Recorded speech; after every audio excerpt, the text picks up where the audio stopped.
Welcome to Anyhoney. And the Newt.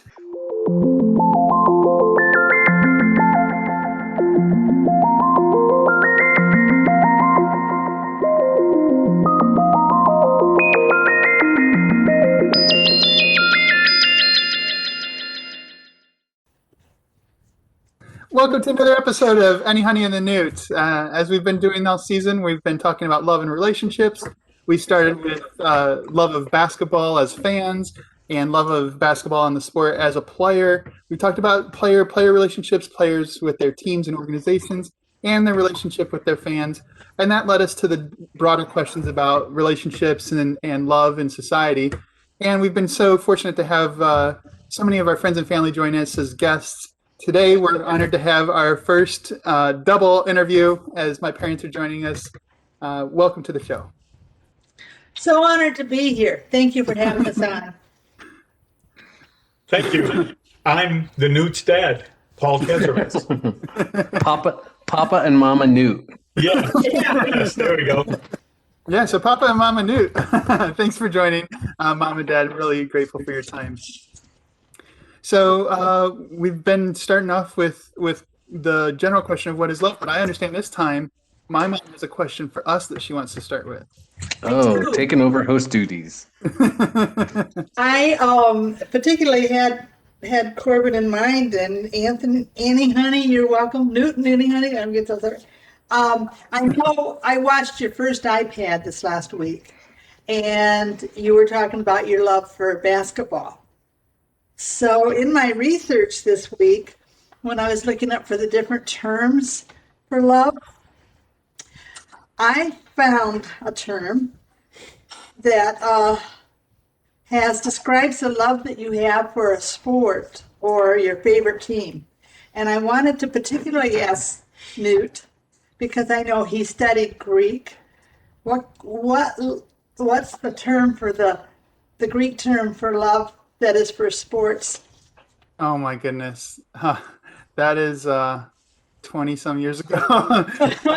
I mean, it's not phileo and it's not agape. I don't think it's eros, but I don't remember the fourth one. So I'm just going to say the fourth one. Let me see. Could be the fourth one. You're probably right. So Here I was thinking. You're going to give him the answer, or you're just going to leave him hanging? Oh, when talking about the Greek terms, I'll do that. Unless you want me to throw it out there right now. Yeah. What? Sure. Because I couldn't remember them all. That's why I went to research. Storge, is that how you say it? Oh, yeah. Okay. Storge, and that's a love that is specifically for parents and children, but it's also a natural empathy or acceptance or putting up with things, but it's also used to refer to your love of country or sports or your favorite team, Storge. So your love for basketball is Storge. So that sense of family maybe that's bonded in a team. That's interesting. Yeah. Mama Newt with the the spoilers, first of all, because you mentioned some things that we haven't talked about yet, which we're going to. And two, I gotta praise you for putting Corbin on the spot here. Here, I was thinking it was an open-ended question, and you quizzed him. I couldn't resist. As if Mama Newt never puts Newt on the spot. You know, Anyhoney, that when Corbin broke his leg, he was at the end of his 6th grade, and he was basically home for the summer, and I was studying Greek. Guess what Corbin did that summer on the back porch? Yeah, I had a head start on my college minor about 6 years too soon. Is that where your love of philosophy began? You were studying foreign languages and pondering the terms and meanings of the words. Yeah, sure, we'll go with that. Yeah, no, it was. I remember that summer. That was a really great alternative for me because that was the only year I made an all-star team, and then I couldn't play because I had a broken leg. And so learning Greek and helping with my mom's studies was actually quite a thrill. Were you a fan vote or were you a coach write-in? I was a coach write-in. Yeah. Anyway, so after the quiz there on the Greek terms, we just kind of want to throw it back out and see, do you have a characterization of how you would describe what love is? And that can be for either one of you, or if you want to take it jointly. I would say that it's a combination of a relationship and a decision, and you establish the relationship, and then you make decisions as to how you're going to nurture and encourage and manage that relationship, and how you're going to respond when the relationship isn't as rosy as you always want it to be. So that's where the decision part really ties in. So I would say that it's not quite so mechanical as I probably just described it, but those are the features that have the most strength for me, because I can believe in the relationship, I can trust in the relationship, and then I've decided to do that. Also, not just by what's happening in the moment or what has happened in the past, but also with confidence of what will occur in the future. And that decision is the key for bringing us through 45 years of marriage. Because there's a lot of times you would have liked to just walked away from it or figured, oh, whatever, he doesn't love me anymore. But he decided to love me and keep on loving me and give me a second, third, 45th chance. That's great. I am impressed with the longitude of your marriage, and knowing that you guys do have everyday conflicts like anybody in relationships do, and have chosen to stick through it. We'll talk about that in a minute. But I also just want to point out, like, we've had people talk about love as a feeling, love as an activity, something that you do. And I'm really glad to have someone explicitly talk about it as a kind of state of being, a relation. That's a different perspective we haven't really talked about, combined with something mental, a mental act, right? That is an act, but it's more of like an intention versus like some kind of physical activity that you're doing to carry out that intention.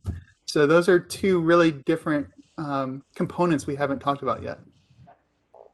I wanted, in answer to that first question, what does love mean? I wanted to add that his is so good. I don't need to say anything more. But what I immediately thought of is in Facebook. You got these little things. You can like something, you can love something, you can wow, you can cry, whatever. So it's usually, for me, it's like or love. What's the difference? Why would I choose love over like? And that might define love a little bit for me, because I can like a lot of things. I can like the fact that you posted something and I got to see it today because that was my entertainment of the day. But when I love something, something has gone into my heart and pulled a string. Whether it's a video or something about a little baby, a child, a cute pet animal, or something that's caught my attention. So love is deeper than just liking something, but it's of course deeper than that too. But just when I'm writing to a friend or talking to a friend and I say I love you at the end, before I go, before I part, as I do with my sons, it means I care deeply about you and I will always be here for you. So it's more than that one little 4-letter word. It's I'm here for you for whatever reason. I always care about you. That's my heartstrings. I'm a mama and you have my heartstrings. I'm a friend.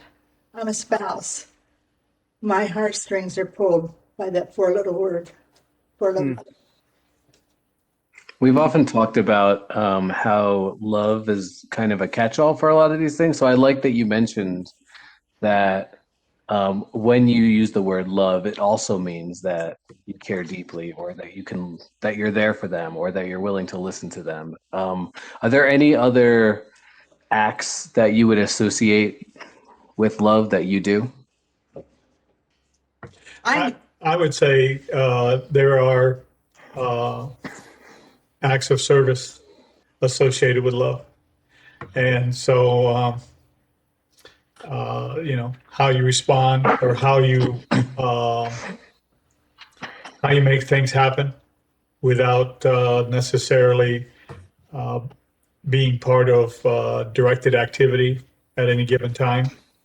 That would be part of the response to love, part of the response to the relationship. Would this tie into that second thought question you gave us about how do we give love and how do we receive love? Yeah, Because absolutely. I want to say, I'm a giver. I mean, for years I've had a son try to tell me, quit giving, but I'm a giver. And so if it's going to be a gift, if it's going to be something like that, it's going to, more than that, it's because in giving, I've been thinking of you. I went and got this because I was thinking of you, or I want to give you time. Time is the most important thing you give anybody, and time can be spent in conversation. For me, that works. I'm not a hugger. I'm not a kisser. I'm not a back rubber. He's a back rubber. He's good.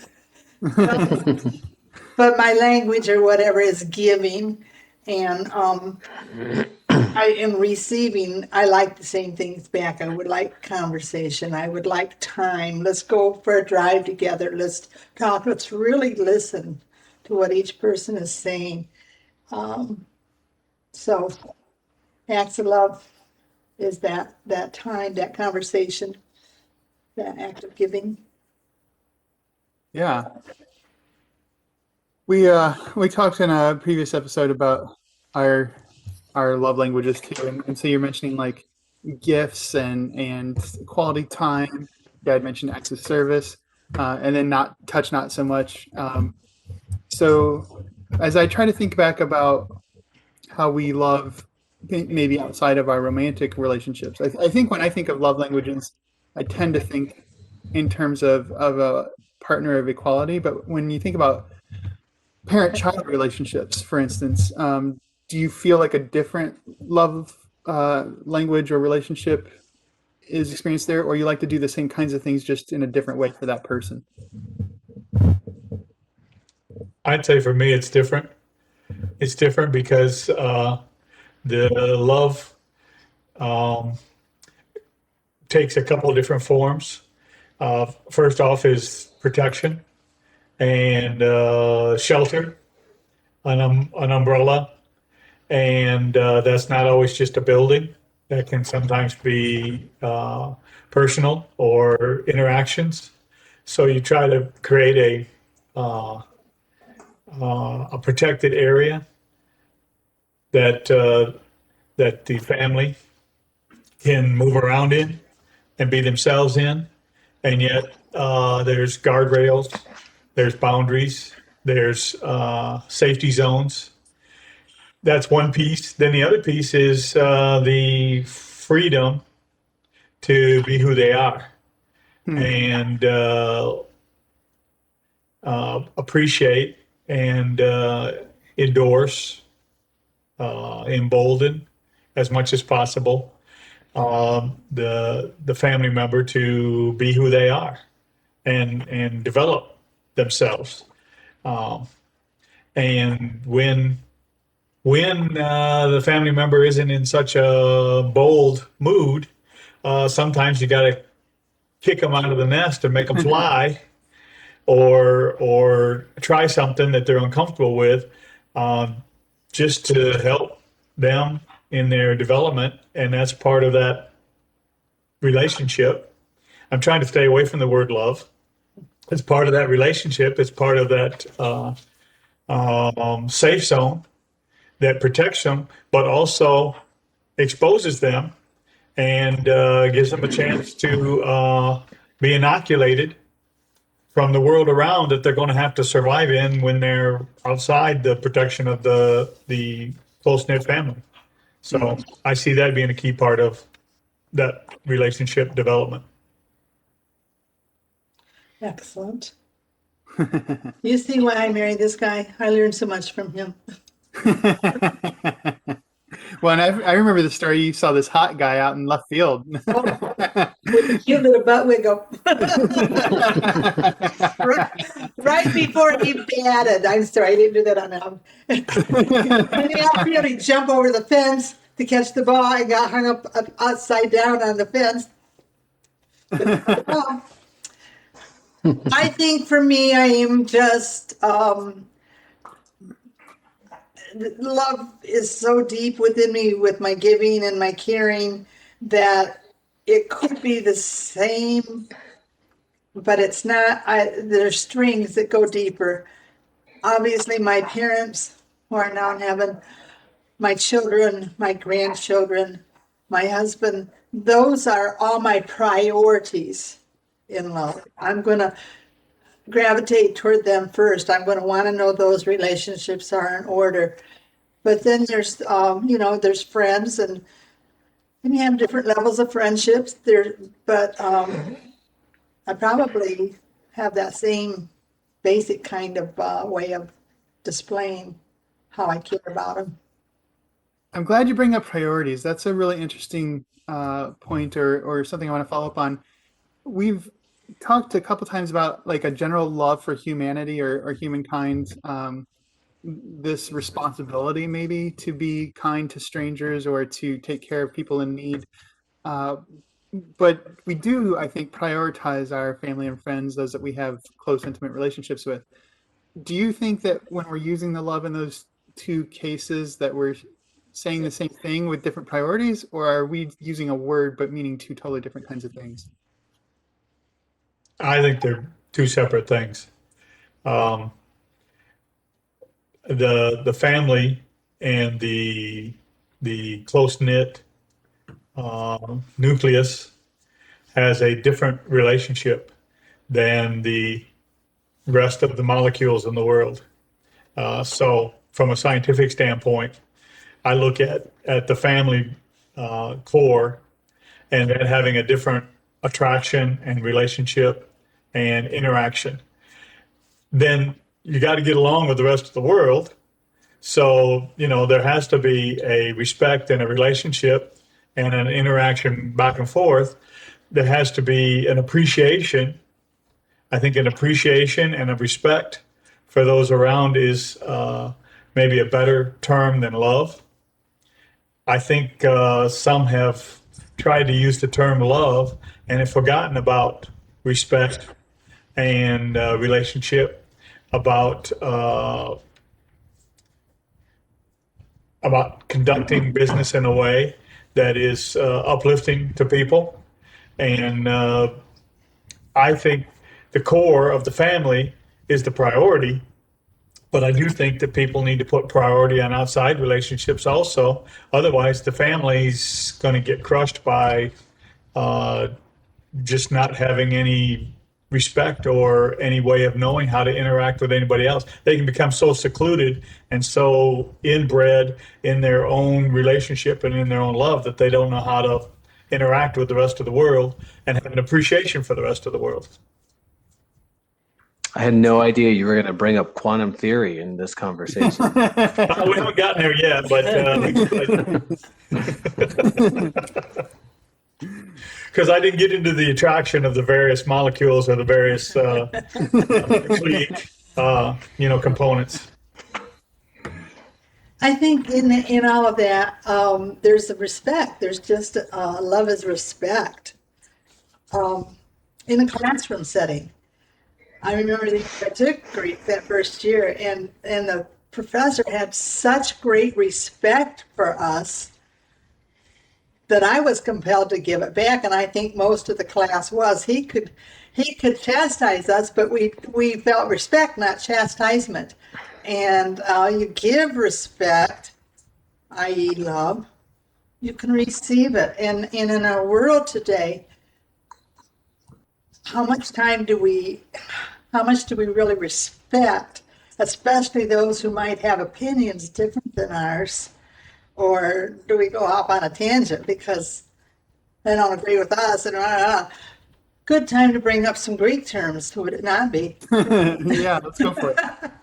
Well, I'm going to start at the far end out. the least known. I looked these up. Some of them I didn't learn in Greek. It's xenia, and that's he's talking about strangers. I don't know, people outside of home, whatever. Hospitality to those who are away from home or far away. A guest kind of friendship. You open your home to them. They come in. They're protected. They have shelter. That's one kind of friendship you could have for those that aren't of your family, but just of the community of the world.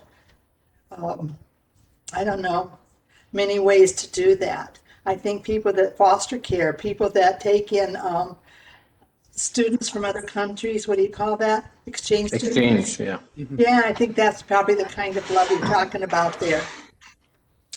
And then Philatia, a self-love, which immediately doesn't sound good, but this is a basic human necessity. It's not vanity, it's not selfishness. It's having self-compassion, not self-assessment. You got to be able to love yourself, to love others. When you don't really like yourself, it's easy to find fault with everybody else. But it's got to be a healthy kind of a self-assessment. And I don't know how well we do that. Does the self-care fall into that category at all? Like maintaining yourself, making sure you have good hygiene, going to the doctor regularly, that sort of Yeah. stuff? I would say that'd be very good, Anthony. Those kind of things, taking care of yourself. So you're there for your spouse, you're there for others because you took time for yourself. Yeah. And you're also not a burden to others. There are those who are willing to siphon inappropriately in the relationship and not having a two-way street where I'm willing to keep myself up and strong enough and presentable and whatever else to be a healthy part of the relationship. So I'm not going to be like a leech in the relationship, but I'm going to be actually a partner and engage and be a contributor to what's going on. And I just want to say this is not this wasn't planned or scripted, but I've been reading Michel Foucault's Hermeneutics of the Subject, a series of lectures that he gave. And the lecture I just read was about how the Delphic saying "Know thyself" is part of a larger Greek concept of take care of yourself. Yes. And it's everything we're talking about, this like being responsible, being a self-sufficient individual requires building up your talents, taking care of your health, developing healthy relationships. So I think maybe unlike the self-love that maybe we might criticize from a puritanical point of view as kind of narcissism, this seems like a much more healthy sense of self. Right? Yeah. Yeah. Self-worth. Yeah. Right. And in depression, clinical depression, which I experienced, you loathe yourself. You think the world would be better off if you weren't here. And so that's easy to talk yourself into destroying yourself.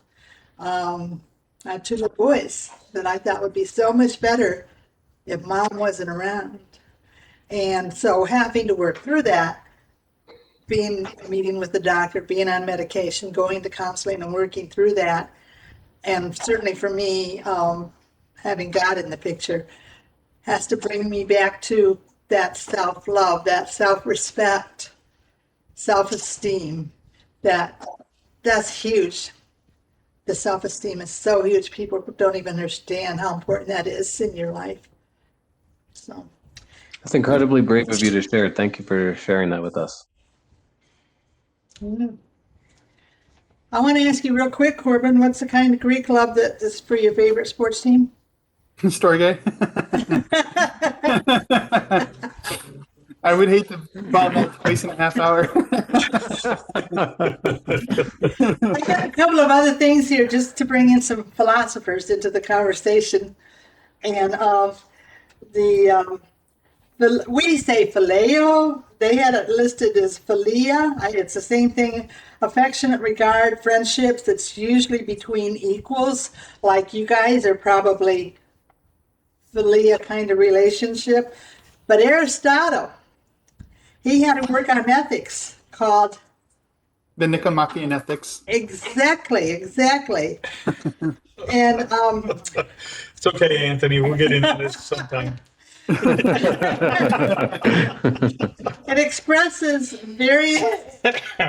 expresses it as loyalty to friends and family and community.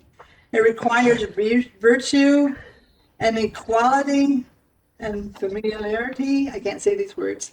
It's a specifically brotherly kind of love, like the city of Philadelphia, city of brotherly love. Oh, now I'm making that connection. Thank you. I thought they were just a bunch of idiots over there. Who knew that they were philosopher admirers? Philadelphia? Eros. Okay. Eros is usually thought of as the sexual passion, intimate love. But there was this guy named Plato. Who dat? He felt that it was an appreciation for the beauty within a person. Didn't have anything to do with physical attraction. Thus, we have the term platonic. But it's without physical attraction. It just helps to recall the beauty of a person, of what's inside a person. And boy, don't we need a lot more of that, looking beyond the physical and just observing the nature, the good things that we can about people. One last philosopher, Thomas Aquinas. Okay. Famous. We're talking about the top ultimate word for love is agape, which I always devoted or equated with divine love, God's love for man, man's love for God. But Aquinas took that to mean to will the good of another. And hey, you know, we want the best for our children. We want the best for our grandchildren. We will the best for our children's friends. So that's the top kind of love. And I would just want to insert here, because of my strong beliefs, that my love alone is not enough. I can't do it on my own. I have to have a divine agape kind of love filtering through me out to others, to see them with respect, to treat them with respect, to understand, be sensitive to their needs, to be here for them, to deeply care. It all starts with a source higher than me, is what truly makes up who I am. And yes, because I'm still human, I do fail in that a lot. But I have this thing, live simple, finish well, and I'm working on it. Thank you for sharing that. It's a lot of good background information and perspective from, it's shaped our contemporary culture through millennia of cultural exchange. And I think we have kind of internalized these different concepts, and the fact that we use the same words to kind of apply to all of them probably lends to some confusion as to what we mean when we relate to one another. Yeah, we've gotten lazy with the use of the term love, and rather than and we just use it to gloss over a whole bunch of things that we probably ought to pay a lot more attention to, but we just allow the singular word to be the generalized term. And just like in a lot of other aspects of life, when you're not specific about a term or a use of words, then which, by the way, drives me crazy. So if you're not specific about a term or the application of the term, then you're indicating that you really don't care about it. And it's the same way with love. If you just throw the four-letter word around for all those different things, then you are selling short key facets of life that flow from all these different types of relationships that people try to generalize too much, and therefore, I think, end up relieving themselves of the responsibility of taking care of those things. Mm-hmm. Did you preview our interview with my brother with your I son? was just going to bring that up. Kevin basically said the same thing. Nope. Oh, I'm anxious to see his.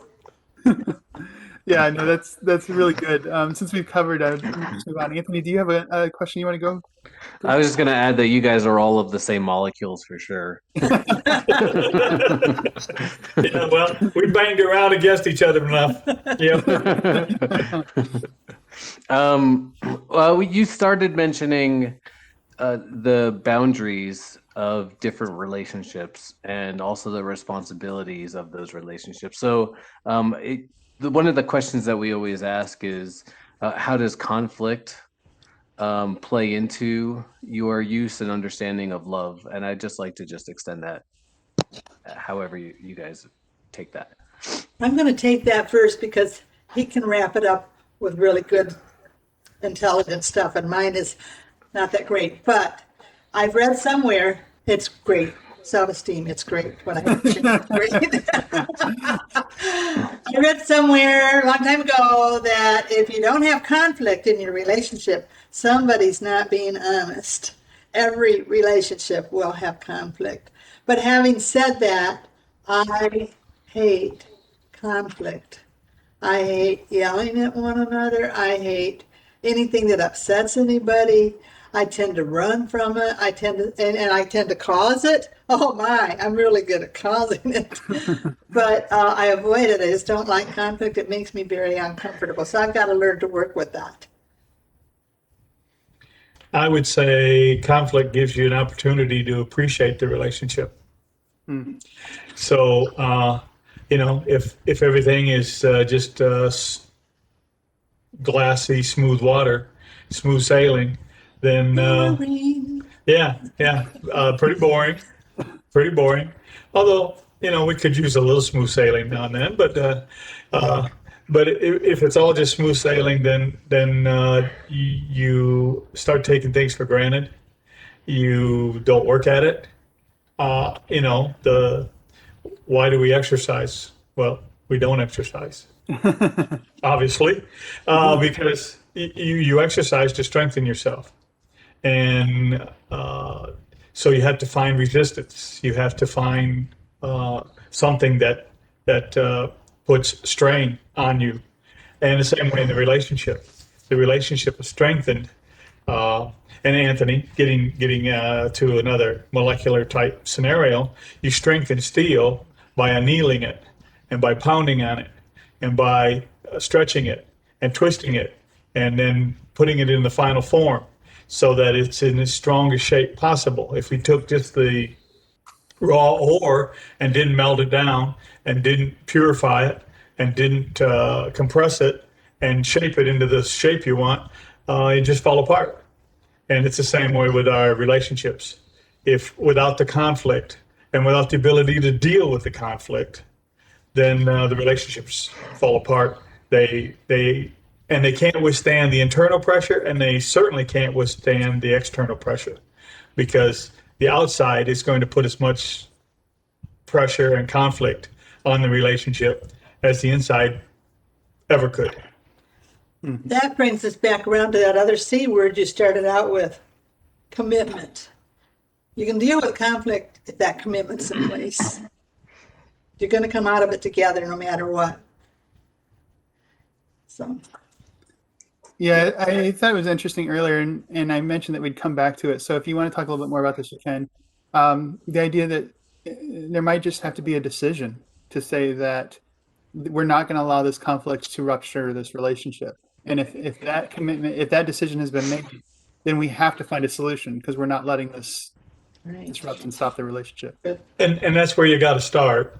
That's not always successful, and it's not always that simple to do, because there are all kinds of other factors that could absolutely crush that decision. So not to say that it's infallible, and not to say that it's absolute, but you've got to start there, or you won't even get off from home base. You can't even push away from the shoreline, because there's just not enough resolve to even get started.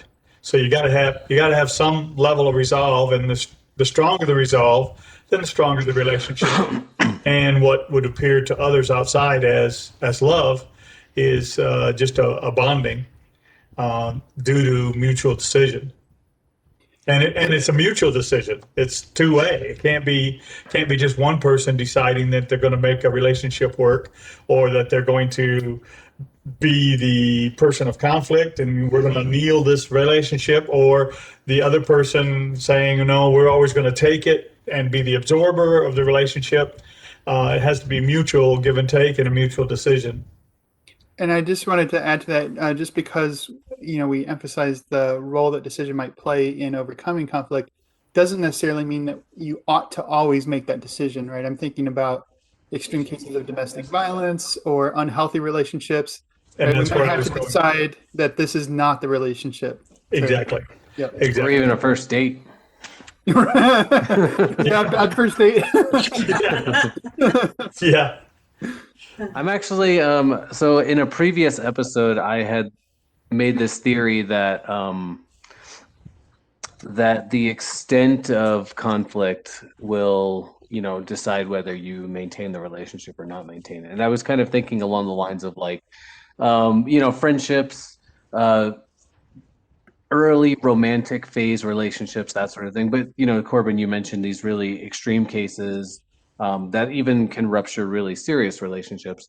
And something that you guys are telling me gives me this idea that if you have the tools to deal with conflict, you might put up with a little bit more conflict at these like early relationship stages. Would you agree or disagree or further characterize that? Well, I'd say the more tools you have, the simpler it might be, the better equipped. Then obviously, I'd say it's dependent on your background and your history, depending on the family relationships that you're coming out of. You may have the ability to interact with conflict. In other family relationships that I'm aware of, you learn that you're either going to overcome conflict or you're going to be crushed. So that's not necessarily a best kind of tool. So it's highly dependent on what you could bring to the table or what you learn to develop. Okay, how willing and open am I to developing appropriate tools to utilize the conflict to better the relationship.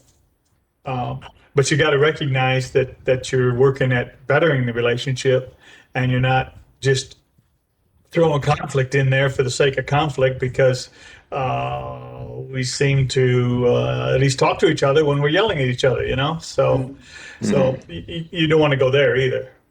That is a really good point. Sometimes conflict doesn't necessarily disrupt a relationship. Sometimes it's an attempt to create and strengthen a relationship, maybe in an unhealthy way.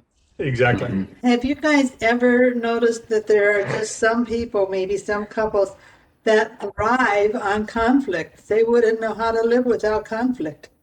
Oh my goodness, I know that's out there, and boy. And then there's other ones who aren't going to have the least bit of conflict at all, but Not real. they're not real, and they're probably absolutely unfulfilled because they don't know each other, and they're really not sharing anything or trying to share anything as much as just trying to be two shadows passing in the night type scenario, even though they're moving down the same path. That's why when Corbin and I first see each other, every time we give each other a good punch in the face. Let each other know that we love each other, right? That was just get ready for your next one-on-one scrimmage. Right.